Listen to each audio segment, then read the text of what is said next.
हाँ चालू होगा। जय हिंद साथियों, मैं महजाद इस्लाम खान, आम आदमी पार्टी शहर अध्यक्ष भोकरदन, और मेरे साथ में हमारे तालुका अध्यक्ष जनार्दन सोलंकी साहब और हमारे शहर उपाध्यक्ष फारूक भाई, तालुका उपाध्यक्ष सर और हमारे शासन और हमारे फारूक भाई। हम लोग यहाँ पर आए थे आज गढ़ शिक्षण अधिकारी के ऑफिस में, क्योंकि हमने एक चीज़ नोटिस करी कि भोकरदन शहर के अंदर अभी 10वीं और 12वीं के पेपर तो पूरे महाराष्ट्र में चालू है, लेकिन भोकरदन शहर के अंदर नकल का प्रमाण इतना ज़्यादा बढ़ा हुआ है, चीटिंग इतनी ज़्यादा हो रही है क्लास स्कूल कॉलेजों के अंदर कि जो बच्चे पढ़ने लिखने वाले हैं उनका हाल ये है, जो 12वीं के टाइम पेपर भी देने जाते हैं तो उससे पहले भी 10 मिनट का भी कॉपी किताबें उठा के नहीं देखते। क्यों नहीं देखते? क्योंकि उनको मालूम है कि हम जाएंगे स्कूल में हमको चीटिंग मिल जाएगी, कहाँ पढ़ने लिखने में टाइम ख़राब करते। ये लोगों की मेंटालिटी बच्चों की बनती जा रही है। अब इसकी वजह क्या है? क्योंकि टीचर लोग पहले से स्कूल में पढ़ाते नहीं, उनको मालूम है अगर हम पढ़ाएंगे नहीं और ये बच्चे अगर फेल हो गए तो स्कूल का नाम खराब होगा। स्कूल का नाम खराब होगा, इसके लिए वो अपने ऊपर चादर डालने के लिए बच्चों के फ्यूचर के साथ खिलवाड़ करते हैं। क्योंकि बच्चों का फ्यूचर कब बनेगा? जब बच्चे स्टडी करेंगे तो आगे जाके कंपटीशन में भाग ले सकेंगे, कंपटीशन में वो क्वालिफाई कर सकेंगे, आगे कुछ ना कुछ आगे प्रोग्रेस कर सकेंगे। लेकिन होता क्या है कि टीचर लोग पढ़ा रहे नहीं, बच्चे पढ़ रहे नहीं, और इसमें बच्चों का फ्यूचर पूरा मिट्टी में मिलते जा रहा है। इसके अलावा कुछ कोचिंग वाले भी ऐसे हैं, कोचिंग में पढ़ा रहे हैं लेकिन बाद में कॉपी देने उनके आदमी सेंटर पे खड़े हुए हैं, यानी स्कूल के अंदर के लोग स्टाफ के सपोर्ट करते हैं। हालांकि कुछ स्कूल में पढ़ाई होती है, जो स्कूलों में टीचर लोग पढ़ाते हैं, मेहनत करते हैं, बच्चों से मेहनत करवाते हैं, वो चीटिंग के बिल्कुल खिलाफ है, लेकिन सिस्टम के आगे मजबूर है। उनके बच्चे भी आखिरी में जाके पूरी मेहनत करते हैं, पढ़ते लिखते हैं, लेकिन आखिर में जाके वो भी, क्योंकि उनको मालूम है सब ऐसा मिलने वाला है तो रात क्यों ख़राब करना, 2 घंटे कॉपियों में क्यों, घर पे 4 घंटे 6 घंटे क्यों पढ़ना। जबकि हालत ये होनी चाहिए बच्चों को रात में एग्ज़ाम के टाइम पे, हमारे बचपन में भी हमने देखा है, खुद ने भी स्टडी की है, तो हमको रात भर 1-1 मिनट सो नहीं पाते थे हम। सुबह एग्ज़ाम की फ़िक्र होती थी, एग्ज़ाम का टेंशन होता था। आज तो ये हालत है बच्चों के अंदर, एग्ज़ाम का टाइम है और एग्ज़ाम दे के आए तो कहाँ जा रहे कि क्रिकेट खेलने जा रहे कि फुटबॉल खेलने जा रहे। क्यों जा रहे? क्योंकि उन्हें मालूम है सब कॉपी सुबह मिल जाएगी, पढ़ के करेंगे क्या, और सुबह जाके चीटिंग करके पता चला पास हो गए, और आगे जाके जब वो कंपटीशन का टाइम आया तो उनको मालूम ही नहीं है साला ये हमारे सामने आप आगे कंपटीशन में पेपर में क्या आया हुआ है, पढ़ने को क्या आया हुआ है। आज ये हालत है 10वीं के बच्चों को अगर ढंग से पेपर पढ़ना बता दो तो पेपर नहीं पढ़ सकते, पेपर के अंदर क्या है उसका एक्सप्लेनेशन नहीं कर सकते। एक आधा किताब या निबंध लिखने को अलग से दे दो, किसी ऑफिस के अंदर उनसे अर्ज लिखने को दे दो। 10वीं और 12वीं के बच्चों का ये हाल है, एक अर्ज ठीक से नहीं लिख सकते। अब मैं जो बोल रहा हूँ एक चीज़ की स्टडी करके बोल रहा हूँ, जहाँ चाहो वहाँ पे इसका सर्वे कर लो। इसकी लापरवाही क्या है? क्योंकि जो सिस्टम है काम नहीं कर रहा। हालांकि जो प्राइवेट स्कूल के 5-5 हज़ार के टीचर है, 6-6 हज़ार के टीचर है, वो बच्चों को पढ़ा ले रहे हैं, लेकिन ये जो 50-50 हज़ार रुपये सरकारी पेमेंट उठा रहे हैं, 50-50 हज़ार, 60-60 हज़ार, 75-75 हज़ार, उनके स्कूल के बच्चे पढ़ रहे नहीं हैं। क्योंकि वो या तो सरकार ने उनको दूसरे काम दे के रखे हैं, या उनको मालूम है पढ़ा के करेंगे क्या, बच्चों को आखिरी में चीटिंग ही देना है। तो मेरी ये सरकार से डिमांड है, कुछ भी हो क्या भी हो, चीटिंग को सख्ती से बंद किया जाए। और जो पतंग चल रहे हैं ये सिर्फ खाना पूर्ति चल रहे हैं, ये कुछ जाके ठीक से चेकिंग करते नहीं हैं। यहाँ तक हाल है बच्चों का, अगर मेरे घर में पेपर है, मेरे बच्चे का 10वीं का पेपर है या मेरे भाई के बच्चे का पेपर है, पूरा घर परेशान है। क्यों? कि सुबह जाके चीटिंग देना है बच्चे को। एक खिड़की पे खड़े हुआ है, एक गेट पे खड़े हुआ है, एक 4 गली आगे खड़ा हुआ है, किसी की गाड़ी तो आ रही नहीं है फ़ोन मारने के लिए।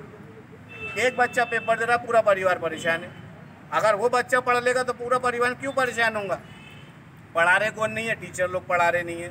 पढ़ रहा वो इसलिए नहीं है क्योंकि उसको सब चीज़ ऐसी मिल जा रही है। तो इस चीज़ को, सिस्टम को बंद करने के लिए सिस्टम से हमारी ये हमने डिमांड की है, कैसे भी करके ये चीज़ को बंद किया जाए। इससे हमारे बच्चों का फ्यूचर ख़राब हो रहा है, और आगे चल के इसका सबसे बड़ा परिणाम क्या होता है? अभी जो पेपर फ्यूटी का जो मामला चल रहा है, महाराष्ट्र हो, उत्तर प्रदेश हो, बिहार हो, या कोई और स्टेट, कर्नाटक हो या कोई और स्टेट हो, हर जगह पे पेपर दिए जाते हैं सरकारी नौकरी के। पता चलता है पेपर लीक होगा, और उसका जो परिणाम आने वाला था, रिजल्ट आने वाला था, आता ही नहीं है। नौकरियां मिलने वाली होती हैं, आती नहीं है। क्यों? क्योंकि उनको आदत पड़ी हुई है नकल करने की, उनको आदत पड़ी है चीटिंग देने की। अब उनको जब भैया आदत पड़ी हुई है चीटिंग करने की, तो वो उस टाइम पे भी, पेपर के टाइम पे, जब बड़ी बड़ी परीक्षाओं का टाइम होता है, उस टाइम पे भी चीटिंग ढूंढते फिरते हैं। नहीं मिला तो पैसे देने को तैयार हो जाते हैं, और ये एक रैकेट बन जाता है, सिस्टम बन जाता है। इससे क्या हुआ आप समझ लो, स्टार्टिंग कहाँ से हो रही है? 10वीं क्लास से, लेकिन उसका रिजल्ट कहाँ जा रहा है? जब वो बड़ी बड़ी परीक्षाएं देने बैठ रहे हैं और वहाँ पे पेपर लीकेज हो रहे हैं। पूरा सिस्टम एक तरह से ख़राब करके रख दिया है। ये पूरा सिस्टम ख़राब करने की जिम्मेदारी अगर 10वीं से उनको रोक लगा दी जाए और नकल पूरी तरह से बंद कर दी जाए, तो मैं नहीं समझता आगे जाके भी बच्चे जो एग्ज़ाम देने जाएंगे वो चीटिंग की आस करेंगे। और जब उनकी आस यहाँ ख़त्म हो जाएगी तो आगे जाके चीटिंग नहीं होंगी। इससे क्या होगा? कम से कम जो सही वेल एजुकेटेड आदमी है वो आगे बढ़ेगा, जो नकल करने वाला है वो पीछे रह जाएगा। लेकिन ये जो दुष्परिणाम हो रहे हैं, इसके लिए मैं महाराष्ट्र सरकार से एक बार फिर डिमांड करता हूँ कि जल्दी से जल्दी, अभी आज 10वीं का पहला पेपर था और ये 10वीं की पहली सीढ़ी है जहाँ से बोर्ड की परीक्षाएं शुरू होती हैं, जहाँ से बच्चों का भविष्य बनना शुरू होता है। अगर आज पहला पेपर से ही अगर इनको दूसरे पेपर से स्टॉप लगा दिया जाए, तो मुझे लगता है कि हमारे बच्चों का फ्यूचर सेफ होगा, हमारे स्टेट का फ्यूचर सेफ होगा और हमारे देश का फ्यूचर सेफ होगा। इसके साथ मैं मेरी बात ख़त्म करना चाहूँगा। जय हिंद, जय भारत। चलो हाँ, चालू होगा तो बोलो। जय हिंद, जय हिंद। आज पिक करेंगे। हाँ, मित्रांनो, आमचे शहराध्यक्ष मैजाद खान, शहर उपाध्यक्ष फारूक भाई, तालुका सचिव, उपसचिव बाबर अली, आपले तालुका सचिव माणिकराव पाटील दळवी. मित्रांनो, 1988 पासून माझं भोकरदनमध्ये वास्तव्य आहे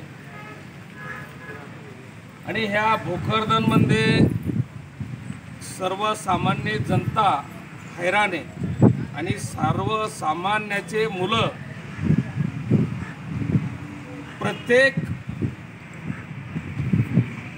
फॅसिलिटीपासून मागं पडतात. टीचर लोक जे आहे, टीचरचेच मुलं जे शिक्षक असतात त्यांची तिथं गार्डिंग असते, जिथं मुलं त्यांचे पेपर देतात ते तिथं गार्डिंगला असतात. हे पूर्व नियोजित करून हा कार्यक्रम चालतो. मला 4 मुली आणि 3 मुलं आहे. 4 मुली आणि 3 मुलं पोस्ट ग्रॅज्युएट आहे माझे. प्रत्येक डिप्लोमा माझ्या मुलींना केलेला आहे. प्रत्येक गोष्टीमध्ये या तालुक्यामध्ये, जिल्ह्यामध्ये आतापर्यंत काफी झालेली आहे. कृषी विभागात असो, कृषी सहाय्यक म्हणून लागलेले हे देखील बोगसच आहे. माझ्या मुलींना देखील अग्रीचा डिप्लोमा केलेला आहे. त्यानंतर ग्रामसेवक जे झालेले आहे हे देखील काफ्या करूनच नोकऱ्याला लागलेले आहे. पूर्वी एक चांगला रॅकेट होता, त्या रॅकेटच्या माध्यमातून आणि प्रत्येक सेक्शनला काफी केली जाते. सर्वसामान्य जो वंचित राहतो तो काफी देऊ शकत नाही. जो शिकलेला सवरलेला असतो हाच काफी करू शकतो आणि त्याला ती रेंज माहितीच असती. माझ्या मुलाला डॉक्टर बनायचं, माझ्या मुलाला वकील बनायचं, माझ्या मुलाला नौदयाला पाठवायचं, माझ्या मुलाला हा त्याचा उद्देश असतो. आणि सर्वसामान्य हा शेतकऱ्याचा मुलगा या गोष्टीपासून वंचित राहतो. हे माझ्या चांगल्यापैकी निदर्शनात आलेलं आहे. कहून की मी शिक्षणावर, माझं शिक्षण कमी आहे, मी सर्वसामान्य शेतकऱ्याचा मुलगा आहे, परंतु मला ज्ञानेश्वरी कळती, मला तुकाराम गाथा कळतो. ह्या 2-3 गोष्टीमुळं मी शिक्षणावर माझी भर दिलेली आहे आणि तो मर्म मला कळलेला आहे. म्हणून मी माझे मुलं घडवून देखील नोकरीपासून वंचित आहे. माझ्या मुलाबरोबरचे आतापर्यंत काही तालुक्यामध्ये नोकऱ्या करतात आणि परत मार्कही देखील काफ्या करून त्यांना जास्त असतात आणि परत नोकरीला असल्यामुळे त्यांना परत नावाला एक आमच्या मुलांना ट्युशन लावलं, आमची मुलं औरंगाबादला शिकतात, आमची मुलं अमुक ठिकाणी ॲडमिशन आपलं ट्युशन लावलेलं आहे आणि पेपर द्यायला भोकरदन तालुक्यामध्ये येतात. तर ही एक दुःखदायक बाब आहे. सर्वसामान्याकडं पुढाऱ्याचंही देखील तालुक्यामध्ये लक्ष नाही आहे. तर सर्वसामान्याकडे तालुक्यामधल्या पुढारी जे सत्ताधारी पुढारी आहे किंवा सत्तेतून वंचित जरी असले तरी ते पुढारी आहे, यांना लक्ष देणं खूप गरजेचं आहे. तर सर्वसामान्य माणूस, शेतकऱ्याचे मुलं, शेतकरी हा प्रत्येक इक्षीमपासून वंचित राहू राहिला आणि शेतकऱ्यासाठी लढा देणारा सन्माननीय जरांगे पाटील या राज्याचा मुख्यमंत्री, उपमुख्यमंत्री व गृहमंत्री, सर्वसामान्याचा लढा देणारा जरांगे पाटलावर SIT लावतो, ही एक माझ्यासारख्या सर्वसामान्य कार्यकर्त्याला एक दुःखदायक वाटतं. जनसामान्याकरता लढा देणाऱ्या माणसावर SIT लावला जातो आणि तो माणसाना जो पाढा वाचला राजकीय क्षेत्रातला, प्रत्येक पक्षात, आणि हे सरकार कसं बनलं आणि याला कारणीभूत कोण म्हणून तुम्ही SIT लावता आणि तालुक्यामध्ये शांततेमध्ये पार पडत असलेले मराठा आरक्षण कुठलाही अहिंसक वळण न देता, न लावता, सर्वांना दक्षता घेऊन अशा तरीही कार्यकर्त्यावर कारवाई केल्या जाते. हे एक दुःख सर्वसामान्याला होतं आणि सर्वसामान्य भयभीत होतो आणि ते भयभीत करण्यासाठी या गृहमंत्र्यांना हा खेळ लावलेला आहे. प्रत्येक क्षेत्रामध्ये जशी तुमचा अपमान झाला, तुम्ही सन्माननीय पदावर आहे, तुमचा अपमान होतो, जनसामान्य नागरिक ह्या देशामधला तुम्हाला मतदान केलेलं नाही का? माझ्यासारख्याला जनसामान्याला हा प्रश्न पडतो. तर हे लक्षात घेणं, जनसामान्यांना लक्षात घेणं गरजेचं आहे की आपली परिस्थिती कशामुळे काय, कुठं चाललो आपण. पुढाऱ्याचे पाय न चपवता पुढाऱ्याला अधिकाराचा वापर करून त्याच्या निदर्शनात आणून देणं आणि पुढाऱ्यालाही असा जर पुढारी असेल तर त्याला चोप देणं हे गरजेचं आहे. तालुक्यामध्ये असो, अवल देशामध्ये असो, अशी परिस्थिती झालेली आहे ज्याच्यावर काय म्हणतात त्याला, आपले येडी काय अरे येडी जशी लावता तशी तुम्ही खालच्या लोकांपर्यंत शिडी लावली. तुम्ही जनसामान्याला परेशान करणं लावलं तर ह्या जनसामान्यांना तुम्हाला मतदान केलेलं नाही का? शिक्षणा बसून तर प्रत्येक गोष्टीपर्यंत असे तुमचे नेचर चाललं. ज्या तालुक्यामध्ये संस्था आहे काही, हसनाबाद, ज्ञानेश्वर विद्यालय, वाडी, ते एक सेंटर आहे. असे ठराविक सेंटरला डिव्हिजन औरंगाबादला मुलं यायचे आणि पेपर द्यायला तिथे येतात. 10,000 5,000 हजार रुपये जनसामान्याकडून लुटल्या जाते. तिथला शिक्षक जो आहे परत म्हणतो तुम्हाला मार्क नाही पाहिजेत का? अशी परिस्थिती या तालुक्यामध्ये चालू आहे. तर असं न घडता जनसामान्याला लिफ्ट द्या आणि जनसामान्याला पुढं आणा. अरे तुम्ही तर VIP झालेलेच आहे. तुमचा VIPचा अपमान जरी होत असेल परंतु जनसामान्याचा विचार करा.